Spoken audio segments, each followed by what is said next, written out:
Merci beaucoup. Permettez-moi d'abord de remercier son Excellence, le président Macky Sall, qui a bien voulu confier à l'AGETIP le rôle de maître d'ouvrage délégué pour superviser les travaux de rénovation et d'extension de cet important édifice. Comme vous le savez, c'est un bâtiment qui a été construit dans les années 50 et qui ne respectait plus les normes en matière de construction. Les installations électriques étaient anarchiques. Il y avait beaucoup de défaillances sur le plan de l'étanchéité et de la plomberie, mais du point de vue aussi de la structure et de la solidité du bâtiment, le bâtiment ne tenait plus et menaçait même ruine. C'est ainsi qu'il nous a fallu d'abord faire un diagnostic approfondi avec le Bureau Veritas International pour tester ce qui restait de cette structure du bâtiment. C'est ainsi que nous avons réalisé des fondations profondes avec une implantation de 128 micropieux fondés à plus de 50 mètres de profondeur. Mais compte tenu du fait qu'on a ajouté un deuxième niveau, faisant du building un bâtiment, un immeuble à grande hauteur, il fallait réaliser un système de contreventement pour renforcer les structures verticales. Indépendamment maintenant du volet sécuritaire en matière de solidité, il fallait faire de ce bâtiment un bâtiment intelligent.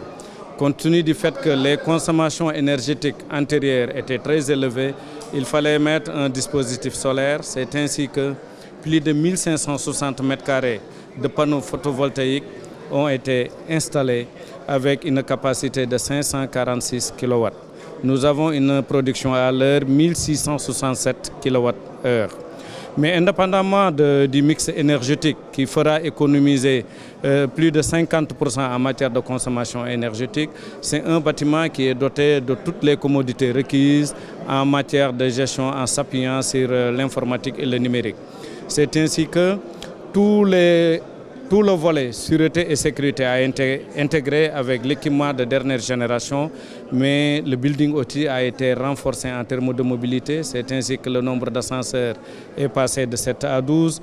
Le nombre de toilettes a été multiplié par 3 avec un système qu'on appelle VMC, ventilation mécanique contrôlée. Sa durée de vie est estimée? Non, c'est un bâtiment qui peut encore tenir pour plus de 100 ans.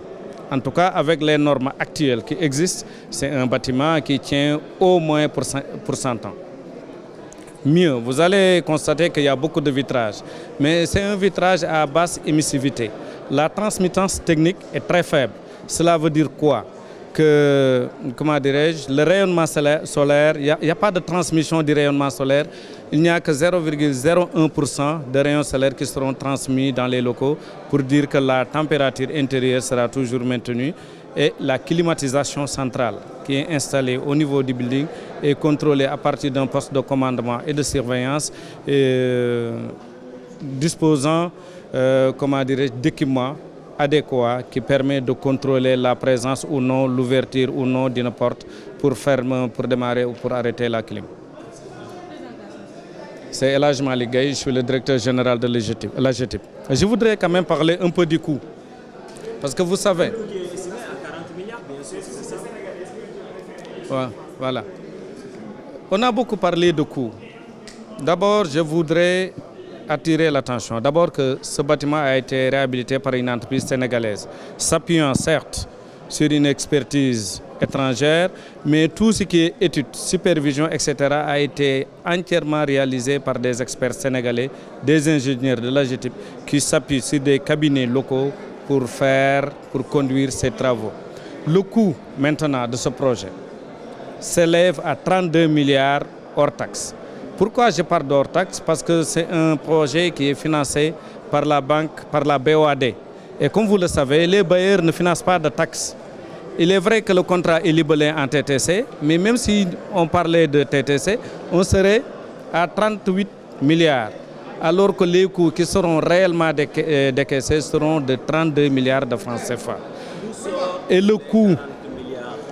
Bon, vous savez, les gens ont beaucoup communiqué sur le building, mais l'État n'a jamais voulu communiquer sur le building pour plusieurs raisons. D'abord, c'est le siège du gouvernement. on n'a pas le droit de, comment dirais-je, communiquer sur la fonctionnalité, sur les éléments de sûreté, sur les éléments de sécurité. Pour parler coût, il faut maîtriser tout ce qu'il y a dans ce building. Alors que pour ne parler que de façon générique, sûreté et sécurité, c'est un bâtiment non seulement intelligent, très sécurisé, qui respecte les standards internationaux. On est, malgré tous ces équipements incorporés dans la construction de ce bâtiment, on est à 800 000 francs au mètre carré. Comparé à d'autres bâtiments de ce type en Europe, ces bâtiments coûteraient 2 millions de francs CFA au mètre carré. Donc on est largement en deçà des coûts pratiqués par les Occidentaux.